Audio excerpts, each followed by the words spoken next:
Hai Sobat Kecepikong 1996. Apa kabar semuanya? Oke, balik lagi di video lainnya mas mbak sekalian. Pernah nggak sih sadar kalau ada orang yang nggak pernah ngejar gebetan, tapi justru mereka yang dikejar? Sementara yang berusaha mati-matian malah diabaikan, di-ghosting, atau cuma dianggap teman. Kok bisa gitu? Jawabannya simple guys. Mereka yang nggak ngejar, itu punya mindset yang beda banget. Sesuatu yang bikin mereka kelihatan menarik dan susah ditolak. Dan hari ini gue bakal bahas semuanya buat kalian. Tapi hati-hati, ini bakal ngubah cara pikir kalian soal ketertarikan. Jadi gini guys, kita bakal bahas beberapa hal penting. Pertama, perubahan mindset yang bikin orang lain justru datang ke kita. Kedua, perilaku-perilaku halus yang bedain mereka yang dikejar sama yang ngejar-ngejar. Ketiga, cara langsung buat mulai nerapin perubahan ini biar kita nggak lagi capek-capek ngejar, tapi justru menarik perhatian orang lain. Oke, langsung aja, let's break it down guys. Poin pertama, mindset kelimpahan, abundance mindset. Oke, ini fakta yang kadang nyakitin. Orang yang nggak ngejar itu nggak ngelihat pasangan sebagai satu-satunya sumber kebahagiaan. Mereka tahu hidup mereka udah bernilai, dengan atau tanpa pasangan. Ini yang disebut abundance mindset, atau pola pikir kelimpahan. Jadi, orang dengan abundance mindset percaya kalau di dunia ini nggak ada yang namanya satu-satunya orang yang cocok. Pilihannya banyak banget. Kehilangan satu orang bukan berarti kehilangan kesempatan buat dapetin hubungan yang baik. Kepercayaan diri dan kebahagiaan mereka nggak tergantung sama hubungan, tapi datang dari diri sendiri. Nah, beda banget sama orang yang punya pola pikir kekurangan, scarcity mindset. Mereka mikir kayak gini, kalau gue nggak berhasil sama dia, gue nggak bakal nemu orang lain seperti dia. Gue harus lakuin segala cara, biar dia tetap tertarik. Kalau enggak, dia bakal pergi. Atau, gue harus buktiin kalau gue cukup baik buat dia. Dan tahu nggak guys, rasa desperate kayak gini gampang banget tercium. Orang lain bisa ngerasain itu dari jauh. Tapi orang yang punya abundance mindset beda. Pernah nggak sih ngejar seseorang terus malah dia makin nggak tertarik? Tapi pas kita santai aja, malah dia yang mulai berusaha deketin kita. Itu bukan kebetulan. Itu efek dari abundance mindset. Nah sekarang, gimana sih cara langsung buat nerapin mindset ini? Kalau mau mulai punya abundance mindset, ini yang harus dilakukan. Pertama, hidup seakan-akan kita punya banyak pilihan. Meskipun sekarang belum banyak, mulai biasain sikap kalau kita bisa pergi kalau seseorang nggak menunjukkan ketertarikan. Kedua, fokus ningkatin diri sendiri. Rajin olahraga, bangun karier, perbanyak pergaulan. Semakin kita berkembang, semakin banyak orang bakal tertarik tanpa kita harus ngejar. Yang ketiga, jangan jadikan pasangan sebagai pusat hidup.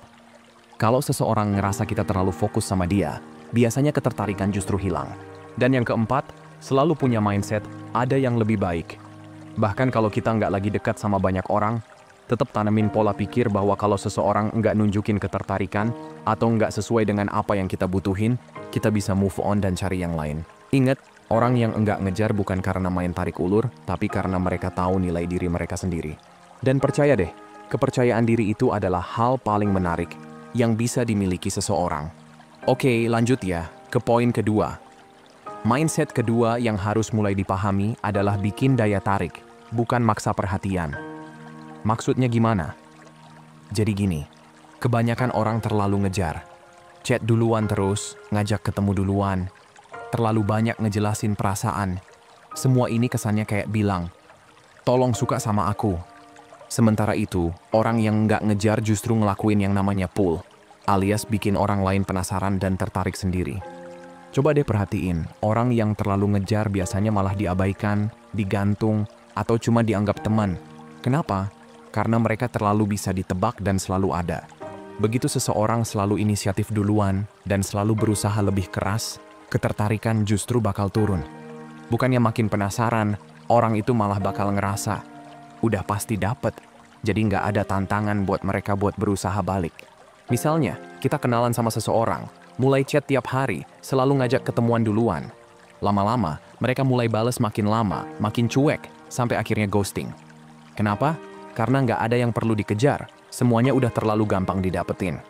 Biar nggak jatuh ke perangkap ini, kita harus ngerti gimana cara bikin daya tarik.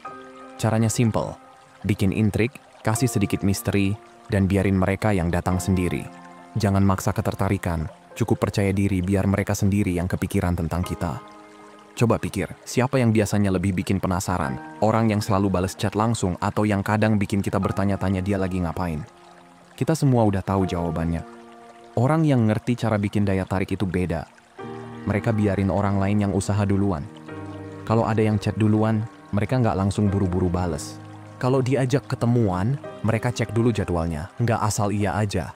Kalau ada yang ngasih perhatian, mereka bales, tapi nggak lebih dari yang diberikan. Mereka juga tahu cara bikin ketegangan yang bikin penasaran. Bukannya langsung bilang, aku suka banget sama kamu, kapan kita ketemu lagi? Mereka lebih santai kayak, tadi seru sih, mungkin nanti bakal ada kesempatan ketemu lagi. Ini bikin lawan bicara mikir, hah, jadi dia masih mau ketemu atau enggak? Dan ini bikin ketertarikan makin besar. Selain itu, mereka juga paham kapan harus menghilang. Nggak perlu chat tiap saat, nggak perlu minta perhatian terus, cukup kasih interaksi secukupnya buat bikin orang lain tetap tertarik, tapi nggak sampai bikin mereka merasa pegang kendali sepenuhnya. Pernah ngalamin tiba-tiba ada yang ngechat setelah kita stop ngejar mereka? Nah, itu efek dari pull. Itu daya tarik yang mulai jalan. Jadi, mulai sekarang coba samain usaha, jangan berlebihan. Kalau mereka chat sekali, bales sekali. Kalau mereka yang ngajak duluan, baru kita bisa ambil alih. Tapi jangan terlihat terlalu antusias. Selain itu, jadi sedikit nggak terduga. Jangan selalu bales di waktu yang sama setiap hari. Kadang bales cepat, kadang slow response, biarin mereka nebak-nebak. Gunakan juga bahasa yang santai dan playful buat tarik ulur. Daripada bilang, aku seneng banget ketemu sama kamu, kita harus ketemu lagi. Lebih baik bilang, seru sih, tapi aku masih mikir-mikir nih, kamu cukup seru buat ketemu lagi nggak ya? Sambil bercanda. Atau dibanding bilang, aku kangen. Coba ubah, jadi, kok aku masih kepikiran tentang kamu sampai hari ini ya? Intinya, kalau seseorang tahu dia udah pasti dapat perhatian kita, daya tarik itu bakal turun. Tapi kalau mereka ngerasa perlu usaha buat dapetin kita, justru itu yang bikin mereka makin penasaran dan mulai mengejar. So, jangan pernah terlihat terlalu butuh guys. Oke, poin nomor 3 nih. Sekarang kita masuk ke mindset ketiga yang penting banget buat dipahami. Waktu itu berharga, dan orang lain bisa ngerasain itu. Orang yang enggak ngejar, enggak bakal duduk diam nungguin chat masuk, atau kepikiran dia lagi ngapain. Kenapa? Karena mereka terlalu sibuk ngejalanin hidupnya sendiri. Hidup yang justru bikin orang lain pengen jadi bagian darinya. Satu hal yang harus dilurusin, orang bakal tertarik sama mereka yang ngerti cara menghargai diri sendiri. Dan salah satu cara paling jelas buat nunjukin harga diri adalah dengan menghargai waktu sendiri. Orang yang terlalu ngejar biasanya gampang banget ngalahin jadwalnya.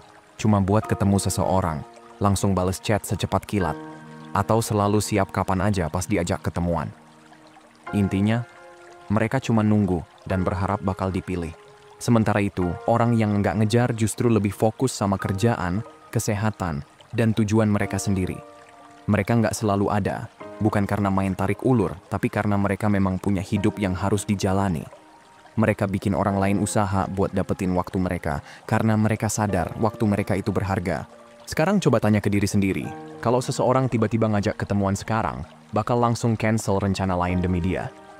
Kalau jawabannya iya, berarti udah terlalu gampang buat ditemuin. Ingat, ini baik-baik. Banyak orang yang ngetes seberapa kita menghargai waktu kita sendiri. Dan kalau gagal di tes ini, daya tarik bakal turun drastis.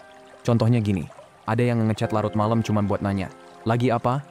Kalau orang yang gampang ngejar, pasti langsung bales dengan semangat, nggak banyak sih mau ketemuan? Nah, itu tandanya terlalu gampang ditemuin, langsung gagal di tes. Sementara kalau orang yang tahu nilai waktunya, dia nggak langsung bales. Mungkin dia baru bales besok pagi dengan santai, sorry baru lihat chat ini, semoga malam ini bisa ketemu ya. Atau misalnya, ada yang cancel janji di menit-menit terakhir dan bilang, kita reschedule aja ya. Orang yang enggak ngerti cara menghargai diri sendiri, bakal jawab, nggak masalah. Kasih tahu aja kapan kamu bisa. Begitu jawab kayak gini, artinya udah kasih kesan kalau siap sedia kapanpun dia mau.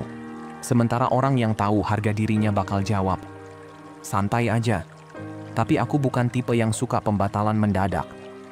Kalau nanti mau ngelok jadwal yang jelas, kabarin aja. Ini bukan berarti sombong, tapi lebih ke menunjukkan kalau waktunya nggak bisa dipermainkan. Kalau ada yang ngirim chat setengah hati, cuma sekadar basa-basi tanpa usaha, orang yang terlalu ngejar bakal tetap coba ngajak ngobrol, bahkan sampai double chat. Sementara yang ngerti cara menghargai waktu sendiri, mereka bakal stop ngebuang waktu dan fokus ke percakapan yang lebih berkualitas. Intinya, orang bakal lebih respect sama mereka yang punya self-respect. Jadi gimana caranya nunjukin kalau waktu kita itu berharga tanpa harus ngomong langsung? Gampang. Hiduplah dengan standar itu. Makin sibuk kita dengan hidup sendiri, makin menarik kita di mata orang lain.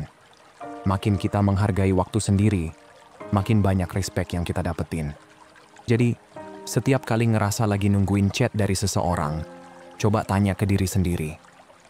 Apa yang bisa aku lakuin sekarang buat bikin hidupku lebih baik? Oke, lanjut poin keempat. Mindset keempat yang harus dipahami adalah mereka punya aura berkelas tanpa perlu banyak bicara. Coba deh pikirin orang-orang paling berpengaruh dalam sejarah. Apakah mereka sibuk ngejar-ngejar orang lain? Enggak kan? Justru orang lain yang datang ke mereka. Jadi, apa sih yang dimaksud dengan high status vibes? Secara alami, orang bakal tertarik sama mereka yang dihormati, penuh percaya diri, dan gak butuh validasi dari siapapun. Ini semacam silent dominance, sesuatu yang bikin orang lain secara alami ingin lebih dekat. Tapi triknya adalah, mereka yang punya status tinggi nggak perlu ngumumin statusnya. Sebaliknya, mereka yang statusnya rendah justru sering terlalu berusaha. Mereka pamer uang, mobil, pencapaian, pokoknya segala cara dipakai buat bikin orang lain terkesan. Bahkan, ada yang sok-sokan alfa. Berusaha kelihatan dominan tapi malah kelihatan maksa. Sementara itu, mereka yang beneran punya status tinggi nggak perlu repot-repot nunjukin apapun. Mereka bergerak dengan penuh keyakinan, nggak haus validasi, dan membiarkan orang lain menyadari sendiri nilai mereka. Coba bayangin, orang paling karismatik yang pernah ditemuin. Apakah mereka banyak pamer? Atau mereka cuma punya cara berjalan, berbicara, dan bersikap yang bikin orang otomatis respect? Ada beberapa tanda simple yang nunjukin seseorang punya high status vibes. Pertama, mereka punya kehadiran yang tenang dan terkontrol. Jadi, kalau masuk ruangan, pastikan postur tubuh tegap dan gerakan nggak gerasak-gerusuk. Percaya deh, ini bikin kesan lebih kuat. Kedua, mereka nggak gampang bereaksi berlebihan. Kalau ada orang menarik diri atau kasih drama, mereka tetap kalem. Mereka nggak dikendalikan emosi, tetap tenang, dan nggak gampang goyah. Ketiga, mereka selalu memimpin suasana di setiap interaksi. Mereka nggak menyesuaikan kepribadian cuma buat bikin orang lain nyaman. Justru, mereka yang menentukan vibe dari percakapan atau situasi. Mereka sadar keberadaan mereka itu berharga, dan itu bikin orang lain menghormati mereka. Keempat, mereka adalah pemimpin, bukan pengikut. Orang tertarik sama mereka yang bisa mengambil keputusan, bukan yang selalu nanya, "Mau ngapain?" Ingat ini, kepercayaan diri bukan soal selalu benar, tapi soal mengambil keputusan tanpa ragu. Kalau masih merasa kurang percaya diri, jangan khawatir. Ada banyak cara buat ningkatin self-confidence. Yang penting, mulai dari mindset dulu. Berhenti cari validasi, dan mulai jadi orang yang benar-benar punya nilai tinggi, tanpa harus pamer. Oke, terakhir, dan gak kalah penting. Yang kelima, mereka selalu punya aura misterius. Mereka nggak buru-buru cerita semuanya, apalagi soal perasaan. Justru, mereka membiarkan orang lain penasaran daripada langsung ngasih tahu semuanya di awal. Mereka juga nggak sibuk cari validasi dengan terus-menerus ngejelasin diri mereka ke orang lain. Percaya deh, makin sedikit yang diungkap di awal, makin sering orang lain bakal kepikiran tentang mereka saat nggak ada di sekitar. Jadi, kesimpulannya, orang dengan status tinggi itu dipilih, bukan ngejar-ngejar. Mereka yang punya silent dominance nggak perlu usaha berlebihan buat menarik perhatian, karena daya tarik itu datang secara alami. Kalau ada satu hal yang harus diingat dari ini semua, ingatlah bahwa kepercayaan diri, kontrol diri, dan rasa harga diri adalah hal yang bikin mereka menarik.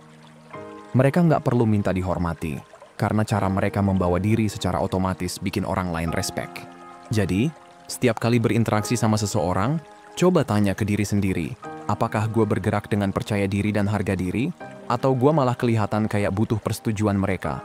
Itu yang bakal jadi pembeda besar dalam cara orang lain melihat diri kita.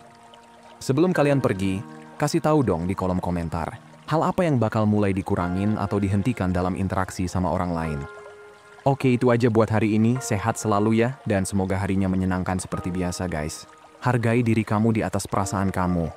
Abaikan apa yang kamu rasain, dan ingat apa yang kamu layak dapetin.